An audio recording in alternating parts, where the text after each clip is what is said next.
How is everybody doing? Welcome to Monday night's Facebook Live. From the KENS 5 Digital Center, Bill Taylor here with a not so winter-like day again today. Look at these highs. Unbelievable. 90s. Pearsall, Cotulla, awfully close at Uvalde, Carrizo Springs, Pleasanton, Floresville are all the 88s. 85 in Kerrville. 85 in Kerrville. 87 in New Braunfels. That was San Antonio as well. Hey, Harmony. Right? Oh, there you go. Nice. Where are you guys going? Spring break is soon. David, I love that joke. That's really funny. So, let me show you what that does to stack up. You know, not far from a very old record high. 1918's 90. Only 3 degrees away. We got close. 70 is where we should have stopped, so 17 degrees above average, keeping it local. Oh, first camp with a new pup. Well, good luck, right? It's like having an infant. So, good luck with the pup. Yeah, so I also, this rainfall situation in February, I mean, we already know that we're in what's an exceptional drought. There's no worse category for drought than what we're in San Antonio. And in fact, our drought situation is the worst in the state of Texas.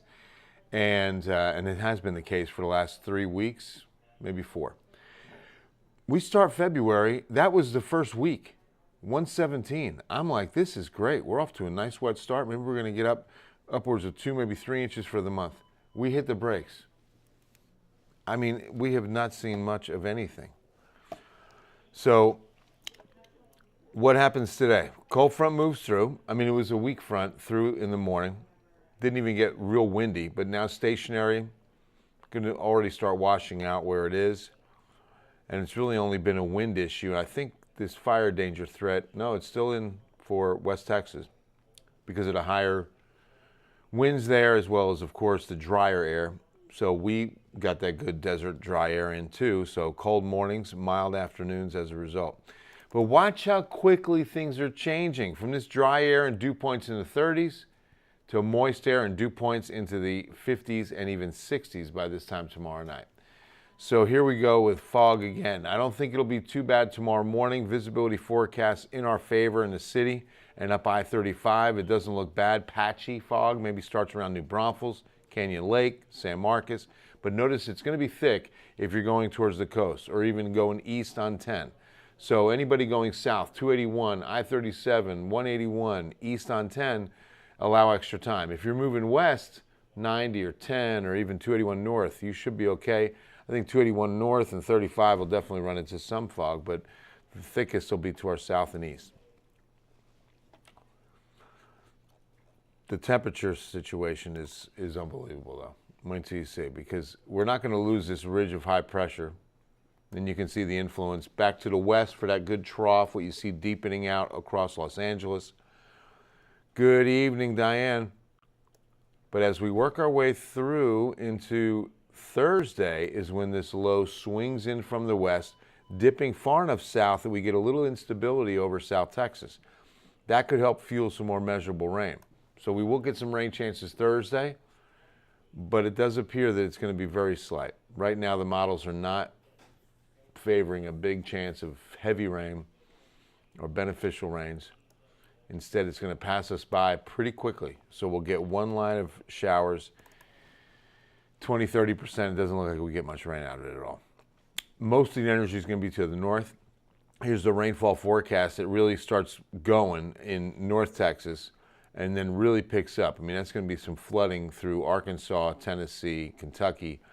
But for us, you see that it tapers off fast. Once we move into south central Texas, we're less than 1/4 of an inch in most cases. I mean, that's just not going to do it. Not going to do it. And it's a pattern that we're stuck with. I just don't see that low, you know, with this next round dipping far enough south, and that's been the case for the last several weeks. Pollens, I know this is affecting you. Even though mountain cedar season's over, even though nothing is even moderate, never mind heavy, we've got 6 pollens showing up in the air today. That I call the pollen cocktail. When is Gene? I don't know what this is. Oh, you're talking about that. We get a slight chance of rain Thursday. So molds, ash, mulberry, and I'm not done.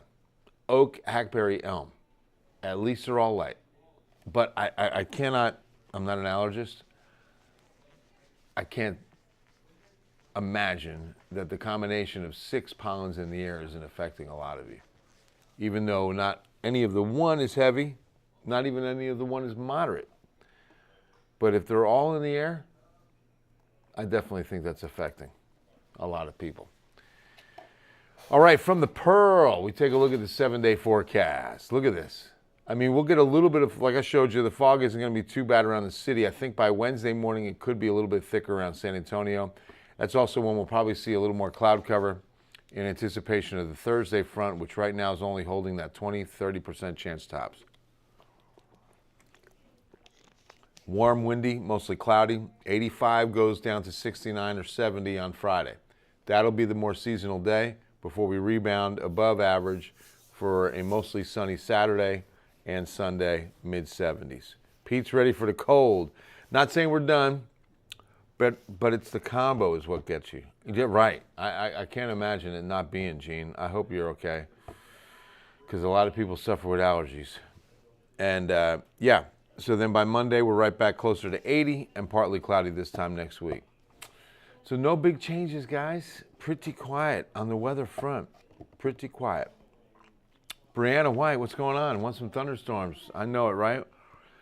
We just cannot get them. And if, you know, especially, I know you're farther south in the city. We've been getting clipped in San Antonio even. And if you're south or southwest, I mean, it's really been dry. Just talking about dry makes me thirsty, right? All right, guys. That's gonna